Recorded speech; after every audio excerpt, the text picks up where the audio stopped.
Hey, what's up guys, aarava here, and welcome back to another episode of my F1 2021 My Team Career Mode, episode number 85 today for the Brazilian Grand Prix in Season 5. If you guys did miss the previous episode at the Mexican Grand Prix, then be sure to go check that one out before you see this one. A very, very important race. We had a back-of-the-grid start with a series of engine penalties we had to take for this last portion of the season. Of course, you guys will know if you followed on with this season. We've had a few niggling issues here and there as the team, two glaring ones where we had two DNFs in a row, so it was only inevitable we had to take an engine penalty at some point. I thought Mexico was going to be the best place for it, a chance to still somehow maybe make it to the podium. We didn't quite do that with the way the race panned out, but what we did do was limit the damage as much as we could with maybe some questionable tactics that have maybe been used recently in real life Formula 1, but you know what, you gotta try everything you can sometimes in a very, very tight-knit championship battle like the one we've had, in a ferocious one really, where our competitor, our main competitor at least, George Russell, obviously others have been mathematically are still in it, I guess, and have been floating about fighting us for race wins and podiums, but ever since those two back-to-back wins, whilst we had to sit on the sideline and watch the rest of the Grand Prix, Russell has been the main man to worry about at a lot of times in terms of the gap we've had to him.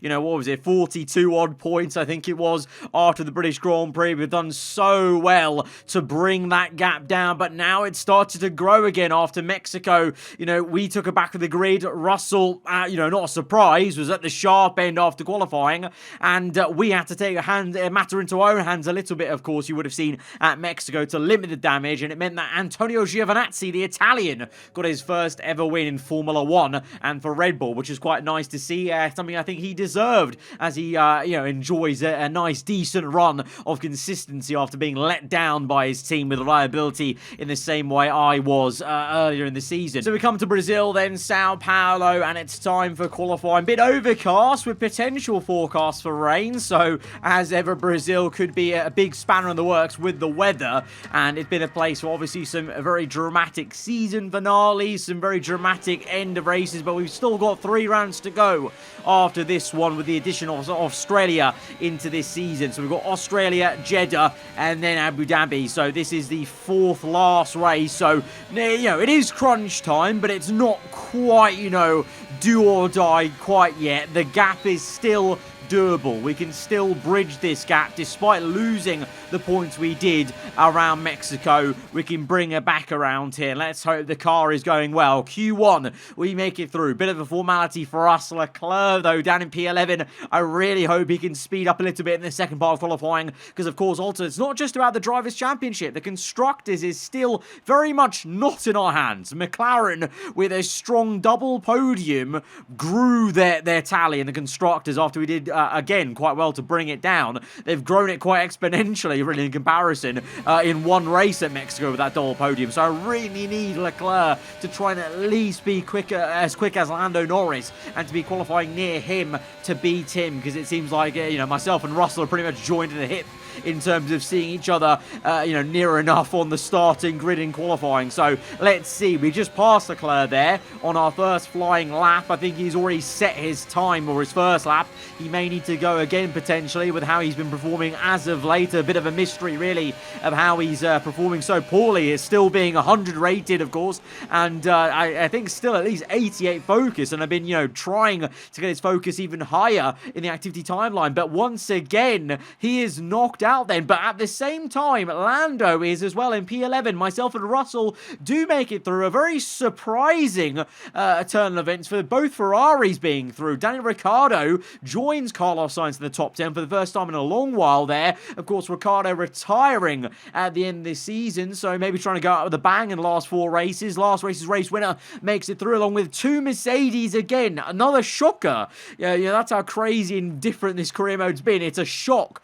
to see Lewis Hamilton's AI make it into a top 10 shootout again? Of course, didn't matter in Mexico that he got on the front row because he just went backwards. So I suspect the same may fall him today, even if he does qualify well here in the top 10 shootout, which we are now in the middle of on our first flying lap. This is an important one. 4 races to go, and as we have been for the last couple of races, we are just aiming for as high as we can. We know this car, and we know we have the potential to qualify on the front row. We know we have the potential to be winning any of these races. We've been in really decent form. It's only been through those 2 DNFs and, you know, the back of the grid where we've lost the ground. In the other races, we've been there. We've been fighting for the front rows. We've been fighting for the wins, and so we just got to go out there and keep on showing that. So the first one was pretty decent, but I think the track is warming up a little bit as the kind of forecast for rain goes away a little bit. The sun does come down, so it's a little bit darker around Sao Paulo here, but I think we could do better, and Russell is in P2, so we have to try and do better. That is a must. That's a fact. We have to do better than where we are, at least to try and match where Russell is, which is on the front row. So we're pretty much aiming for that at the moment. We've got Bottas ahead of us, Verstappen behind. We've pretty much been joint at the hip with Verstappen in qualifying as of late. Let's hope we can join him as he shoots himself up to the top, I think. I think Verstappen is on provisional pole. We're down to P9. The track evolution's been insane here at Sao Paulo. Across the line for us, and it's going to be the second row alongside George Russell. Verstappen, though, gets dethroned by Daniel Ricciardo. The Ferrari man, retiring at the end of this season, is on pole position. That is another shocker in qualifying. Lewis Hamilton didn't quite do the same lofty heights he did at Mexico. He's down in P9. Giovinazzi in P5 behind me. So, again, ourselves, Gio and Russell all together again on the grid, it seems, us three, with Guan Yu Zhou falling away. Unfortunate to see, really, because Guan Yu Zhou really well and truly could have been right there, getting in the mix, being annoying like Giovinazzi has been at times. Of course, Giovinazzi's been pretty useful for us and annoying for Russell in the last 3 races, but, you know, he could have been right there, being in, you know, being the kind of same obstacle for both of us. But alas, he's kind of fallen away with form and focus. But this is good. You know, it may not be quite the front row I wanted, and I think we could have actually extracted more from the car, because look how close it is. We're only, you know, the top 4 are separated by a blanket in terms of, if you line them up in terms of the distance between each of us in terms of the lap time. So, you know, maybe one little lock up here and, you know, that wasn't there. We could have maybe got a pole. So that's frustrating, but, you know, that's going to bode well for us in the race, hopefully. So let's go to the grid for Sunday. Welcome along then to the place where heroes and history are made. It's where the 2008 title was decided in the final corner. And it's the place, a year later, that Jenson Button stormed through from 14th on the grid to claim his one and only Drivers' Championship. It's Interlagos, and it's time for the Brazilian Grand Prix. We're racing today then at Interlagos, a historic 2.7-mile circuit, and one of the few anti-clockwise tracks on the calendar. 15 corners in total, 9 to the left and 6 to the right, with a technical middle section opening up to a flat-out Sector 3. And that gives us our best passing opportunity down into Turn 1. It's time to take a look at our starting grid for today's race. Young superstar Max Verstappen starts from pole position, just ahead of George Russell, who starts this event from P2. As we continue through the rest of the grid today, we have the owner-driver, Giovinazzi, Carlos Sainz and Bottas, Hamilton, Zhou, Norris and Daniel Ricciardo, Gasly, Stroll, Yuki Tsunoda and Leclerc, Mazepin, Ocon, Mick Schumacher, they've taken a grid penalty, and Jack Aitken, Lundgaard, Latifi, Ireland and Nobuharu Matsushita.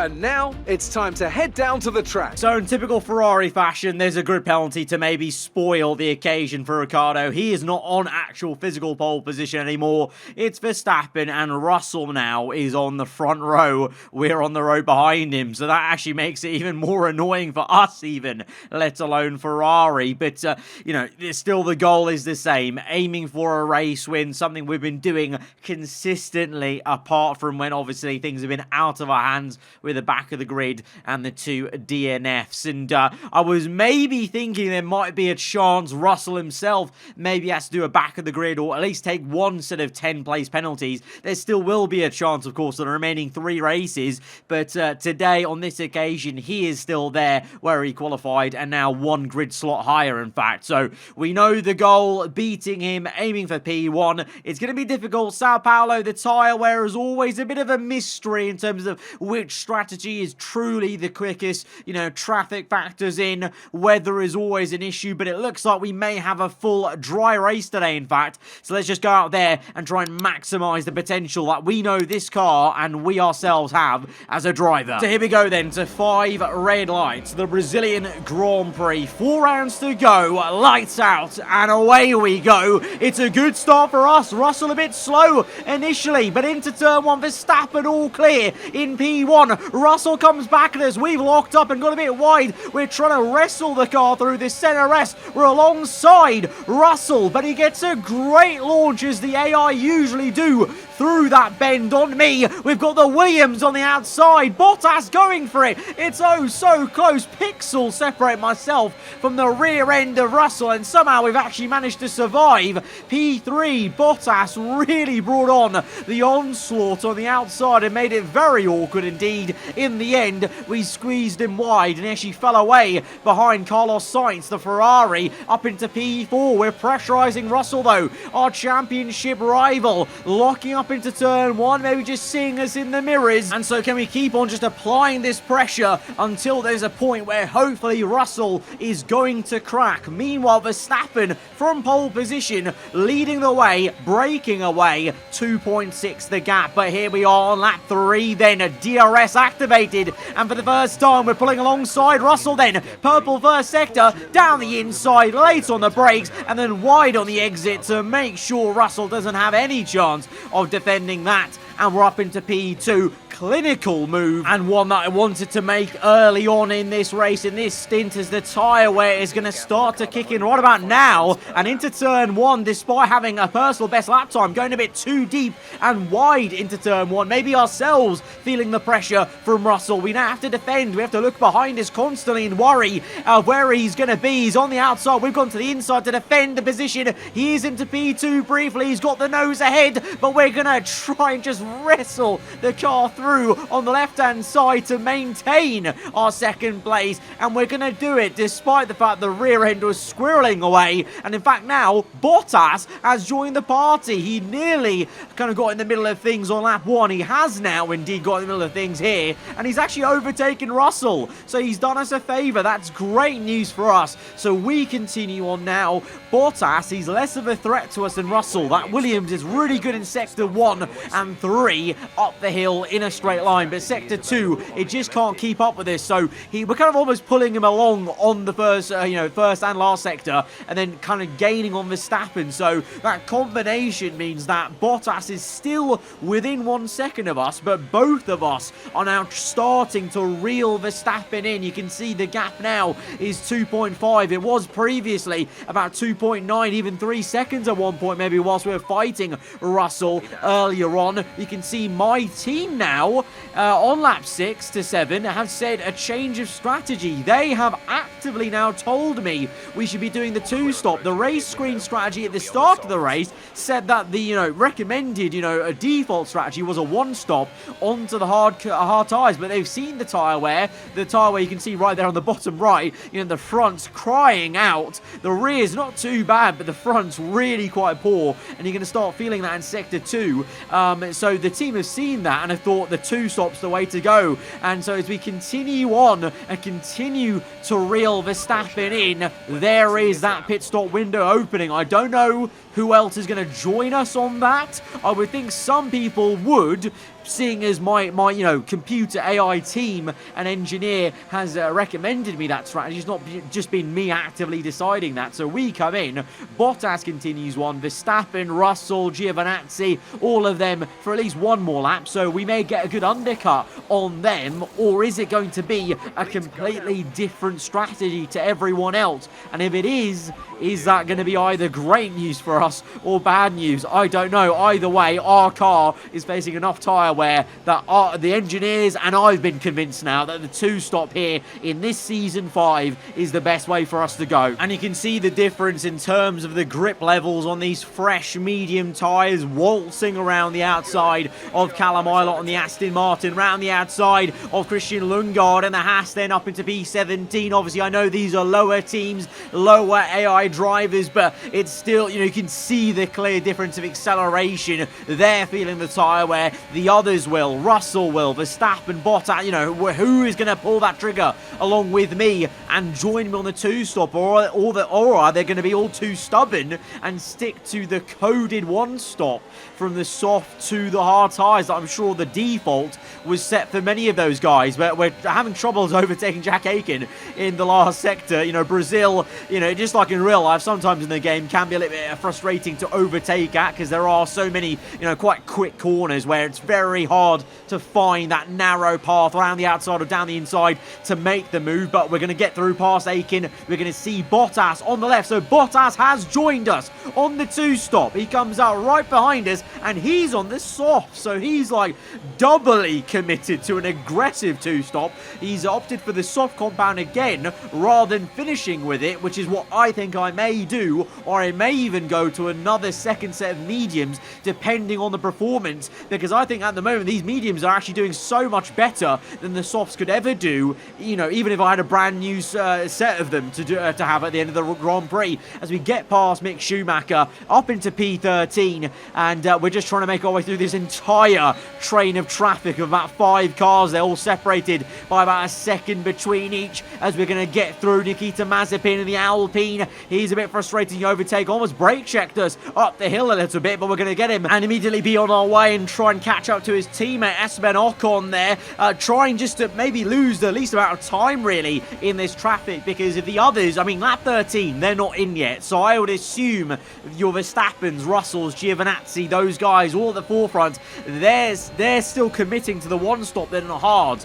So now is the case of trying to lose the least amount of time whilst we slice through these guys, and at the moment that's proving difficult because I want to stick my nose in. We are in a championship fight, so just like last episode and the recent races, maybe being a little bit less over aggressive in that final little bit where we might make a lunge if it was the start of the season. Now being a little bit more controlled and measured, but we make a lovely overtake on Tsunoda there as we feather the throttle, tap it away around the outside and dance the car around to overtake the Japanese driver up into P10. We need to be making overtakes, but also being very careful, because we don't want to lose any bit of our front wing, any knock to the floor that will maybe try and maybe be a negative to our performance, of course. So trying to do that as best we can, and it's at the moment going pretty okay as we go around the outside of Carlos Sainz, and I can see Verstappen there is 18.8 seconds up the road yet to pit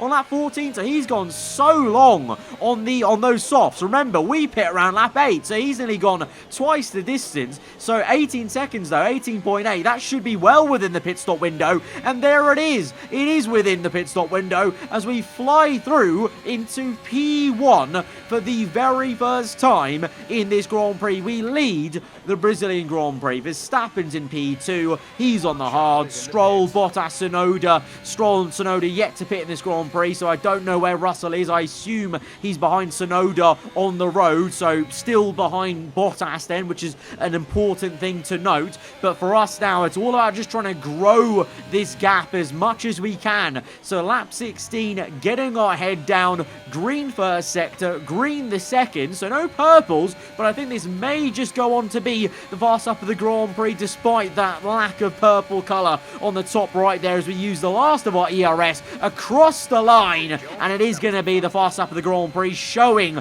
the pace we have on the mediums. As Pierre Gasly now, though, he's out of the Grand Prix, he spins it on the curb up the hill, and it's a massive shunt for him, and the front left tyre is off, and that is going to be a really unfortunate place for the car to be in, so that will cause a full course safety car. Now that may just potentially ruin our plans, I don't know. Logically, it would be very wise now to pit under the safety car. Our engineer is going to ask us that, and we're going to switch over to the mediums. Now, I was maybe planning on the mediums, but basically through from lap 16 to 20, I actually thought the pace was so good and the tyre wear wasn't that bad on the mediums that I thought actually would extend the stint and actually go on to a set of soft tyres at the end of this Grand Prix. So that's kind of changed that plan. We have to go on to mediums now because it would be very illogical of us not to pit and get the free pit stop under this safety car, but it means we have to go on to mediums to get to the end of the Grand Prix now from lap 21. You know, if we weren't going to do that, then it would be annoying that our lead got eroded, but now, in fact, it's kind of almost good in a way because we are already here. We don't need to do any catch-up work and cutting through traffic or gaining too much time. I can see Russell 2 cars up the road. I can see the race leader 4 cars up the road. So in many regards, maybe this safety car will be a blessing in disguise for us, but initially it did seem like maybe a bit of an annoyance. But here we are then on the restart, and we're the only car here on mediums ahead of us. I mean, Bottas is on mediums behind, but in terms of in front of us, we already get Giovinazzi into turn 1, who was caught napping a little bit, and then we've got 3 cars on, remember, already slightly worn hard tyres. Guan Yu Zhou, Russell, and then Verstappen in the lead. We've got 12 laps to go in this Grand Prix. Surely we've got all the tools at our disposal to get up into P1. The only thing that could stop us today is either if these mediums, this second set wears out and kind of starts performing a little bit worse than I feel like the first set was for us, and then maybe obviously potentially, knock on wood, any mechanical issues. But I'm really hoping with a new set of components only just taken last episode, that won't be a factor. But of course we did get 2 DNFs in a row earlier this season, and that's never happened before in the history of our career mode series ever in any F1 game, so stranger things have occurred. But let's not think about that too much and dwell on that possibility. Here we are, laps 25, and we're catching up to Guan Yu Zhou. DRS now activated after the safety car period, but like I said, the Williams strong in the first sector, but sector 2, this is where we can maybe try and get Zhou, the Chinese driver. Could we try and maybe send it through on the outside, maybe down this crest? Really good apex on the right, taking plenty of curb, almost drifting through the next left-hander, and Zhou kind of defends a little bit, opens the door, and I just kind of sense that he's not really looking for too much of a fight, so he absolutely send it on the inside, and we're up into P3. That was a nice aggressive move, but one I felt was calculated enough.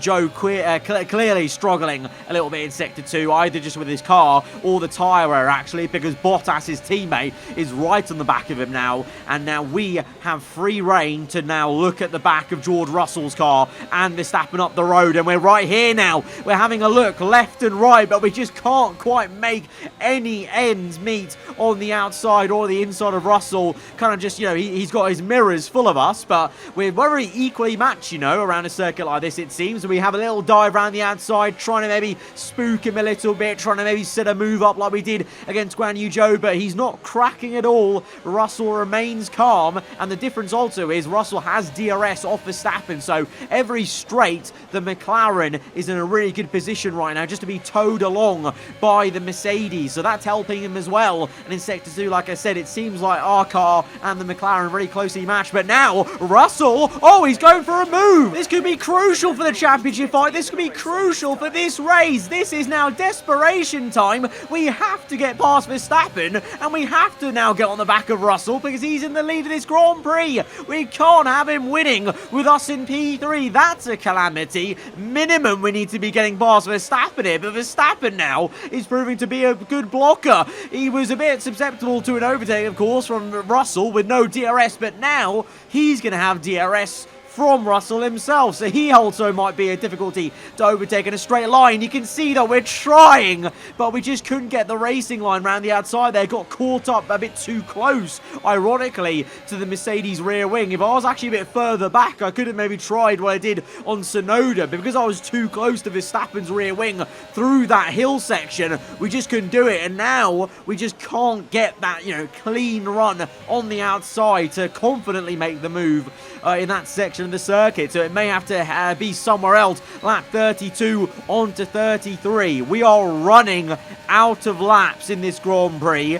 and as the laps go on, my tyres are wearing out at a quicker rate than these guys on the mediums, a softer compound than those hards. We are going to have issues by the end of this Grand Prix if we can't get past Verstappen pretty much on this lap, pretty much on this straight line. Now, as we dive down the inside, it's a really late lunge, but one that is so crucial for this race and the entire championship, maybe, in terms of the points we just gained there, overtaking Verstappen, the points we took away from Russell getting at the moment in P1. But can we try and do one better and go for that race win we wanted to? On to lap 34, DRS open. Russell, bit more of a sitting duck without DRS now being the race leader. Round the outside we go, a little bit deep though, when we give him the room.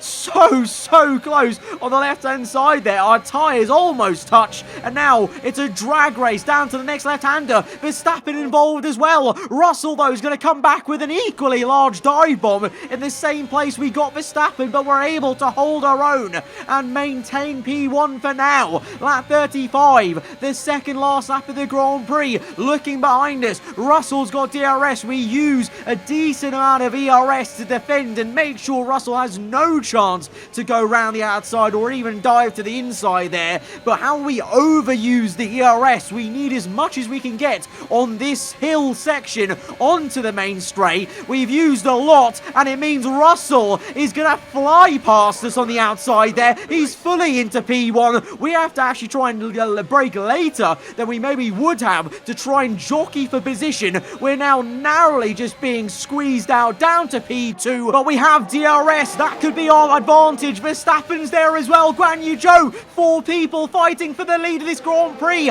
We've dived round the outside, but we're a bit too deep, and Russell just gets a superhuman launch off that left-hander. I don't know how he did it. What a launch by the Brit, our fellow countryman, and he's back up into P1. I don't know how he's pulled it off as we look at a replay. Let's see, we go a bit deep, but we have taken the corner in P1. We're fully ahead, but then Russell, just look at that, at that point in the corner, just gets a launch and a half, and whilst we're still, well, we're flat out, we're deploying ERS the whole way through that curve, but the McLaren was just quicker in that curve, and he's into P1, and this is it, the final lap, the final stretch. I think Russell somehow stolen this win from us. We're gaining. Could we get in the line?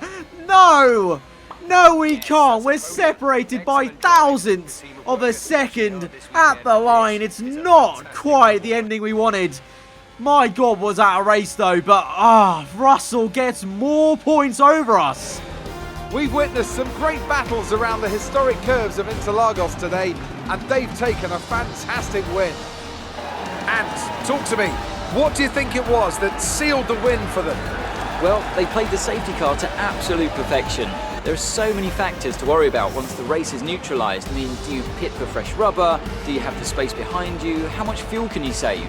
If you answer all of those questions correctly, you'll have a good chance. And that's exactly what happened today. And look at that, they're making their way out onto the podium now. Great race from the McLaren team, and I'm really happy to see them there on the top step of the podium. Well, it's Russell's 4th win, I think, of this season, so this man is racking up the wins. You know, that's quite a lot, really, in comparison to, if you think to season 4, where so many people only won one single race. There are only 3 repeat winners with 2 race wins apiece. You know, to get 4 in a season with, we're at a point of a career mode where we've got so many maxed out cars, so many drivers are so highly rated and so focused. It is very impressive and scary from George Russell's AI to have 4 wins in a season, and it's just scary to think of what he's just done. He's got more points over us, 7 more to be exact, and he grows the gap again, and we only have 3 rounds to go. We were worried after the British Grand Prix, And I'm equally worried now. It may not be the same gap we had, but because we've only got 3 rounds now, it's the same feeling in my stomach that we had after the British Grand Prix when we had those 2 DNFs of, is this now impossible? Like, could we actually do this? We're going to have to go on to try and, you know, we have to aim for winning every single race now in the last 3 races, especially if Russell stays this consistent and is just there getting a podium, getting second place, getting third place. We have to aim for now 3 wins in a row to end off the season, to pull this back, not only in the Drivers' Championship, but to perform an even bigger miracle in the Constructors, because McLaren gained further points on us because Leclerc was beaten by Norris in the points today. So it is all up against us, and so it is all up against us, and in comparison to many seasons gone by, it feels like everything's going against us at the end of this season, and we've kind of lost momentum of building that title run, building that wind up to, you know, wallop into the finale and, you know, crash and grab and, you know, get the title and get the trophy. Russell, it's all in his hands and things are going his way. He's looking comfortable and he's looking mighty quick and consistent. Guys, if you have enjoyed this episode, hit that like button. Let me know what you thought in the comments below, and crucially, let me know, what do you reckon? Last 3 rounds, could we pull off a turnaround of 17 points to George Russell? If you're new around here, then do get subscribed to find that out in the coming week or so. I've been aarava. I hope you enjoy the rest of your day. Goodbye.